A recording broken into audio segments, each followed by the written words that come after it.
Ticket কাটার কথা বলি কিংবা অনলাইনে টিকিট পাওয়া কিছুটা সহজ ছিল অন্যান্য গত কয়েক কিছু বছরের তুলনায়।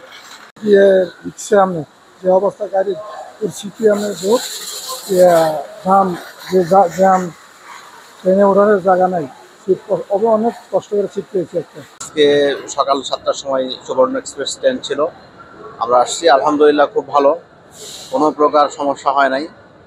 আমরা গাড়িতে উঠছি, ট্রেনে উঠছি এবং যথাসময়ে ট্রেন ছাড়ছে এবং যথাসময়ে পৌঁছছে। এবার এই যাত্রা আলহামদুলিল্লাহ অনেক ভালো ছিল। না, অন্যান্য অবশ্যই অন্যান্য বছরের তুলনায় এবছর এই যাত্রাটা অনেক ভালো ছিল। এবছর এই যাত্রা খুব ভালো ছিল, কোনো প্রকার ট্রেন জার্নিতে কোনো সমস্যা হয় নাই। শরীয়তপুর থেকে আসছি ঢাকাতে, ঢাকা থেকে আমি এখন ভৈরব যাব আর কি। আমার আপনার কর্মে চলে যাচ্ছি। তো ঈদের ছুটি আলহামদুলিল্লাহ আল্লাহর রহমতে ভালোভাবে কাটিয়েছি। সত্যি বলতে অন্যান্যবারের মতোই, তবে অন্যান্যবার থেকে কিছুটা এবার ভালো ফলাফল পেয়েছি। আমার হোম ডিস্ট্রিক্ট ফরিদপুর থেকে কমলাপুর এলাম। আসার সময় যদিও ট্রেনে প্রচন্ড পরিমাণে ভিড় ছিল, আমি টিকিট পাইনি, সেজন্য টিকিট কেটে দাঁড়িয়ে আসতে হয়েছে। তবে যাক, ঈদ আনন্দ শেষে এগুলো অবশ্যই মেনে নেওয়া যায়।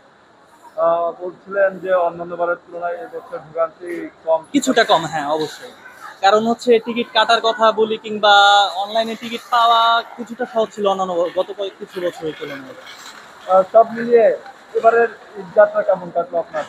হ্যাঁ, ঈদ যাত্রা অবশ্যই ভালো কেটেছে পরিবারের সাথে।